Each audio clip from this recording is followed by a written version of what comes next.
ओम अज्ञानतिमिरन्धस्य ज्ञानञ्जनशलाखया चक्षुरुन्मिलितं येन तस्मै श्रीगुरुवे नमः। नमो ओं विष्णुपदाय कृष्णप्रेष्ठाय भूतले श्रीमते भक्तिवेदान्तस्वामिनिति नामिने। नमस्ते सरस्वतीदेवे गौरवाणी प्रचारिणे निर्विशेषशून्यवादी पाश्चात्यदेशतारिणे। जय श्री कृष्ण चैतन्य प्रभु नित्यानंद श्री अद्वैत गदाधर श्रीवासदि गौरभक्तवृंद। हरे कृष्णा कृष्ण कृष्ण हरे हरे, हरे राम राम राम हरे हरे। हरे कृष्णा कृष्ण कृष्ण हरे हरे, हरे राम राम राम हरे हरे। हरे कृष्णा कृष्ण कृष्ण हरे हरे, हरे राम राम राम हरे हरे। हरे कृष्णा। तो आज का शुभ दिन श्री रामनवमी महामहोत्सव। भगवान राम का इस धरती पर अवतरित हुआ। ब्रह्मा संहिता में बताया है, रामादि मूर्तिषु कलनियमेन तिष्ठन् नाना अवतारम अकरोद भुवनेषु किंतु। भगवान अनेकों अवतार लेते हैं इस संसार। उसमें से एक मुख्य अवतार है भगवान राम का। जब भी भगवान अवतार लेते हैं उनका कुछ मुख्य कारण होता है। वो अपनी लीलाओं के द्वारा हमें कुछ समझाना चाहते हैं। तो भगवान राम ने जब धरती के ऊपर असुरों का भार बढ़ गया था, खासकर रावण और उसके जो भी असुर गण थे उसके साथ में। ये भगवत गीता में भी भगवान ने बताया है ना, विनाशाय च दुष्कृताम परित्रणाय साधुनाम। तो भक्तों की रक्षा करने के लिए, दुष्टों का विनाश करने के लिए भगवान राम अवतरित हुए। जब भगवान अवतार लेते हैं, भक्तों की रक्षा भी करते हैं, दुष्टों का विनाश भी करते हैं और हमें अपनी लीलाओं के द्वारा कुछ पाठ समझाते हैं। अपने आचरण के द्वारा कुछ इम्पॉर्टेंट लेसन्स हमें सिखाते हैं। आपने देखा होगा कई बार अध्यापक, टीचर जो है, बोर्ड के ऊपर लिख करके दिखाता है, A, B, C कैसे लिखना है वो दिखाता है। जब अध्यापक बोर्ड के ऊपर लिख रहा है, इसका मतलब ये नहीं है कि टीचर सीख रहा है, सिखा रहा है, हमें सिखा रहा है। इसी प्रकार से भगवान राम ने एक आदर्श पुरुष, एक आदर्श राजा, एक आदर्श मनुष्य, उसको क्या करना चाहिए ये पाठ हमें सिखाया। ये दो चीजें हम देख सकते हैं। भगवान कृष्ण को लीला पुरुषोत्तम कहते हैं, भगवान राम को मर्यादा पुरुषोत्तम कहते हैं। कृष्ण को लीला पुरुषोत्तम, भगवान अपनी लीलाओं के लिए विख्यात थे। करेक्ट है? आप देखिए यहां पर भगवान कृष्ण की सारी लीलाएं, लेकिन भगवान राम की इतनी ज्यादा लीलाएं, खासकर बाल लीलाएं, आपको रामायण में देखने को नहीं मिलेगी। भगवान मर्यादा पुरुषोत्तम है।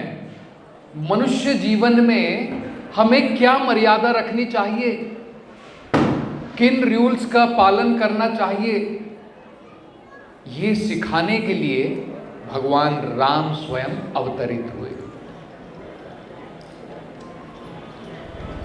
तो कुछ बड़े महत्वपूर्ण पाठ जो हम भगवान राम की लीला से सीख सकते हैं, कुछ एक 15 मिनट में, 8 बजे भगवान की आरती रहेगी, तो अभी लगभग 15 मिनट हैं, उसमें हम भगवान राम की लीलाओं से हम क्या सीख सकते हैं मनुष्य जीवन में, वो थोड़ा समझने का प्रयत्न करें। एक, भगवान जो हैं मनुष्य जीवन में हमें तपस्या करके अपने जीवन को कैसे शुद्ध करना है, ये सिखाना चाहते थे। किस प्रकार से भौतिक वस्तुओं से अनासक्त रहना है, डिटैचमेंट, अनासक्ति। हम सब भौतिक वस्तुओं से बहुत आसक्त हैं, लेकिन भगवान, क्योंकि उनमें ये एक महान गुण है, ये भगवान का एक महान गुण है। वेदों के अंदर में पराशर मुनि भगवान की परिभाषा बताते हैं, डेफिनेशन बताते हैं। उसमें बताया है, शंदम भगा इतिंगणा, जिस व्यक्ति के अंदर में ऐश्वर्यस्य समग्रस्य वीर्यस्य यशस श्रियाः ज्ञान वैराग्यश्चैव शन्नम भग इतिंगणा, जिसमें ये 6 गुण पूरे मिल जाएं, कंप्लीट, वो भगवान है। हम लोग आजकल किसी को भी भगवान बना देते हैं। किसी ने हाथ से थोड़ा सा जादू दिखा दिया, ओ ये भगवान है, भगवान का अवतार है। आज तो भारत में गली गली में अवतार हो गए हैं। ये अवतार नहीं है। क्या उनमें भगवान की पावर है, ये हमें देखना है। जैसे एक गुण है वीर्यस्य, कंप्लीट पावर, वीरता। जब भगवान कृष्ण के रूप में माता यशोदा की गोदी में थे, भगवान एक छोटे बच्चे थे, लेकिन वो फिर भी भगवान थे। उन्होंने दुष्ट राक्षसी पूतना का वध किया। जब भगवान छोटी उम्र के थे, भगवान ने अपनी छोटी उंगली के ऊपर गोवर्धन पर्वत उठाया। अभी हम राम भगवान के भी देख सकते हैं। जब भगवान राम समुद्र पार करना चाहते थे और समुद्र रास्ता नहीं दे रहा था, भगवान ने क्रोध के द्वारा समुद्र की तरफ देखा और समुद्र में हलचल आ गई। समुद्र जो है भगवान की आंखों से निकलने वाले तेज के द्वारा गर्म हो गया। सारे प्राणी विचलित हो गए समुद्र के अंदर में। हम में से कौन ट्राई करेगा? एक गिलास पानी ले लीजिए, सारी रात बैठे रहिए, इसको मैं गर्म करूंगा, आंखों से देखने से कर पाएंगे? तो ये भगवान की, ये उनके गुण हैं। ऐश्वर्यस्य, संपूर्ण ऐश्वर्य भगवान के पास है। समग्र का मतलब होता है कंप्लीट, समग्र। ऐश्वरस्य समग्रस्य वीर्यस्य, कंप्लीट स्ट्रेंथ,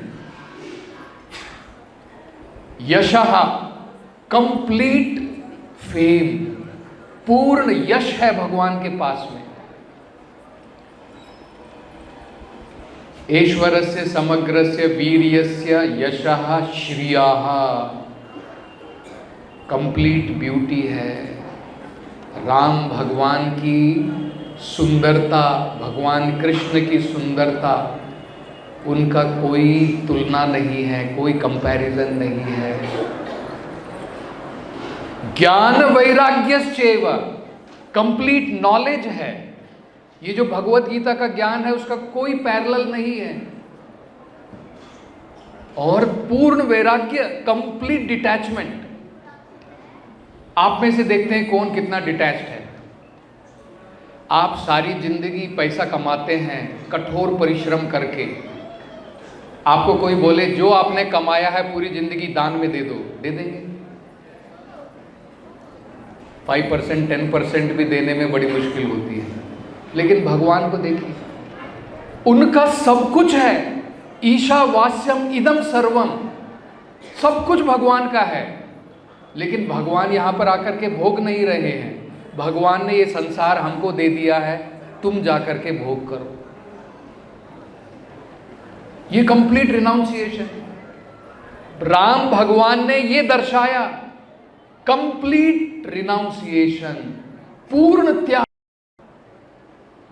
आप जरा उसकी चरम सीमा को देखिए, उसकी हाइट को देखिए। पूरा राज्य जो है तैयार है, अगले दिन भगवान का राज तिलक होने वाला है, भगवान का राज अभिषेक होने वाला है। भगवान राम को दशरथ महाराज राजा बनाने वाले हैं।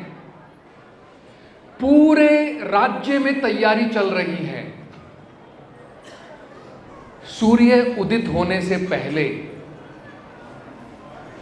कैकेयी अपनी शर्त मांगती है राजा दशरथ से, हे स्वामी, आपने मुझे वचन दिया था कि मैं आपसे कभी भी कुछ मांग सकती हूं और आप पूर्ण करेंगे। क्योंकि कैकेयी ने राजा दशरथ की युद्ध में जान बचाई थी। तो राजा दशरथ ने खुश होकर के कैकेयी को यह वरदान दिया था कि जब भी तुम कुछ मांगोगी मैं मना नहीं करूंगा, चाहे मेरे प्राण भी क्यों ना हो। तो जिस दिन भगवान राम का राज अभिषेक होने वाला था, सारी तैयारियां पूरी हो चुकी थी, कैकेयी ने आकर के दशरथ जी से वर मांगा, राम का राज अभिषेक नहीं होगा, ये मुझे वरदान प्रदान करो। उसकी जगह में मेरे बेटे भरत, उसका राज अभिषेक होगा। तो दशरथ जो है वो कहते हैं तुम मेरे प्राण ले लो चाहिए तो, मैं देने के लिए तैयार हूं। लेकिन इतना बड़ा दंड, सारी जनता चाहती है कि भगवान राम वो राजा बने। और इतना ही नहीं, बाद में कैकेयी ने कहा कि कहीं ऐसा ना हो कि भगवान राम के जाने के बाद में भगवान राम जो हैं अब वो नहीं बने, लेकिन जनता में विद्रोह फैल सकता है। तो केवल ऐसा ही नहीं कि भगवान राम गद्दी पर ना बैठे, 14 वर्ष का वनवास, he should go into the forest। देखिए, तो तुरंत जो है दशरथ महाराज उस शौक के कारण बेहोश हो जाते हैं। होश आने के बाद में, क्योंकि क्षत्रिय ने अपना वचन दिया है। कहते हैं ना, एक कहावत है, जान जाए पर वचन ना जाए। हमारी जान चले जाए पर जो वचन क्षत्रिय देता है वो पूर्ण करता है। तो उन्हें पता था, ये जो मैं वरदान देने वाला हूं, ये जो मैं वचन देने वाला हूं, इसके बाद मैं जीवित नहीं रहने वाला हूं। ये मेरे, क्योंकि राम उनका जीवन था। अगर राम वनवास चले गए तो दशरथ जी जी करके क्या करेंगे? तो उन्होंने अपने पुत्र को बुलाया और पुत्र से ये कहा कि हे राम, तुम्हारी माता कैकेयी चाहती है कि तुम्हारा राज्याभिषेक ना हो, उसकी जगह में भरत का अभिषेक, राज्याभिषेक हो, और तुम 14 वर्ष का वनवास चले जाओ। भगवान राम ने एक बात नहीं कही। होता तो वो पूछ सकते थे कि पिताजी आप ये क्या कह रहे हैं, सारी जनता प्रतीक्षा में है, कल मेरा राज्याभिषेक होने वाला है, और एक दिन पहले आप कह रहे हैं कि तुम राजा मत बनो, जंगल में चले जाओ। लेकिन बड़ी खुशी खुशी माता पिता का आशीर्वाद लेकर के भगवान राम प्रस्थान कर लेते हैं।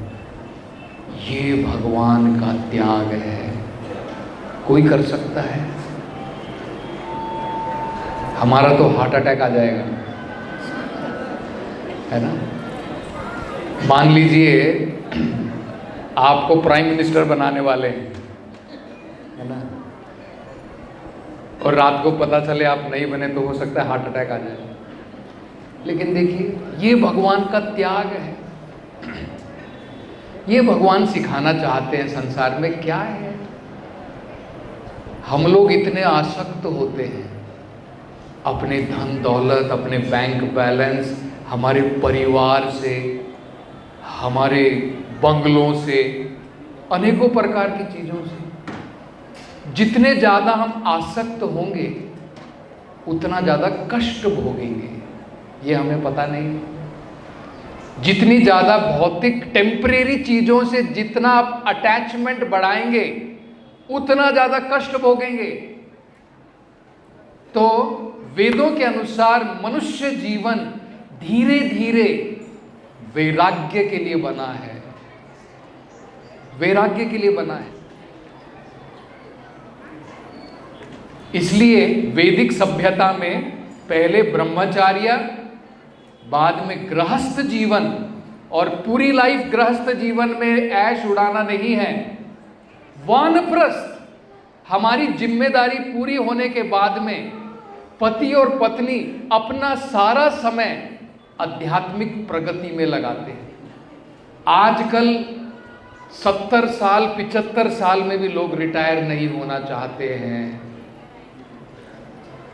रिटायरमेंट का मतलब ये नहीं है कि कोई काम नहीं। रिटायरमेंट मतलब है मटेरियल रिस्पॉन्सिबिलिटी से रिटायरमेंट, स्पिरिचुअल रिस्पॉन्सिबिलिटी में एक्टिव होना, ये इंपॉर्टेंट है। उसे वानप्रस्थ जीवन कहते हैं। और फाइनल में, अंत में सन्यास। ये भगवान राम दिखाना चाहते थे, हमें अनासक्त रहना है भौतिक संसार से। माता सीता से हम लोग देखिए क्या सीख सकते हैं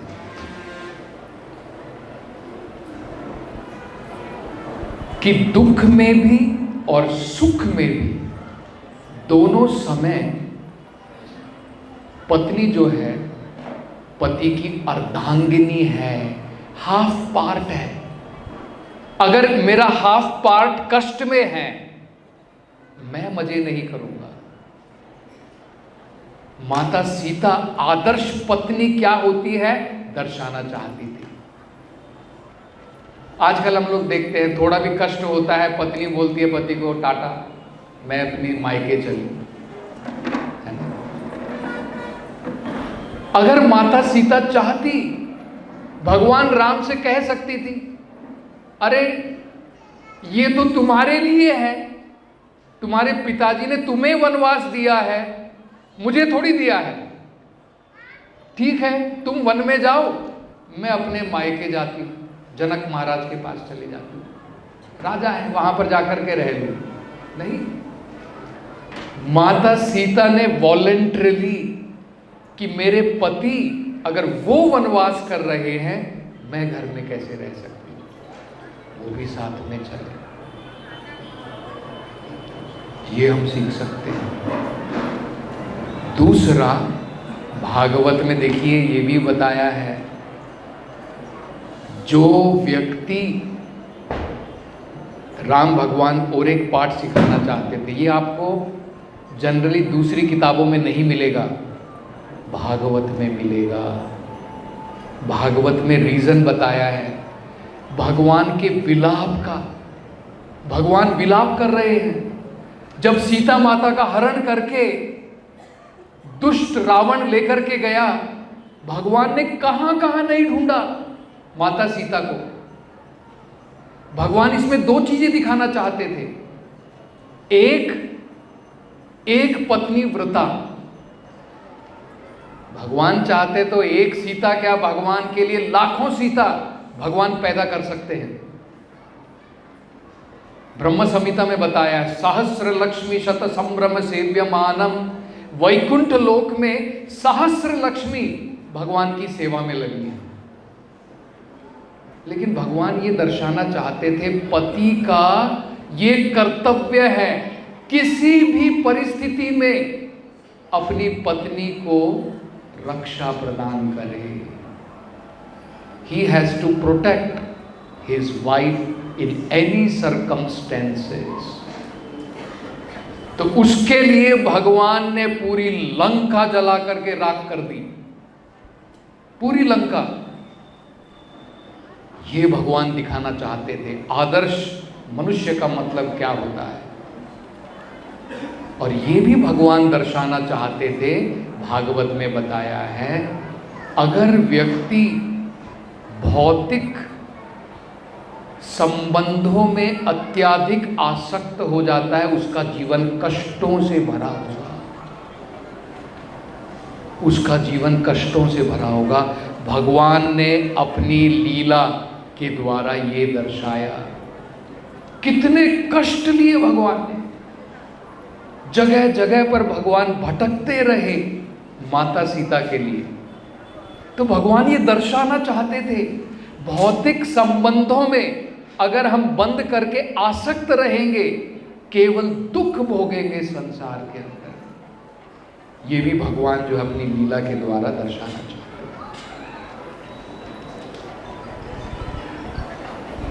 टाइम कितना हुआ? हो गया, देखिए 8 o'clock। और कभी समय मिलेगा तो और हम भगवान राम की लीला के बारे में, नहीं समय हो चुका है ऑलरेडी, है ना। तो श्री श्री राम लक्ष्मण सीता हनुमान की, श्री श्री राम नवमी महामहोत्सव की, जगत गुरु श्रील प्रभुपाद की।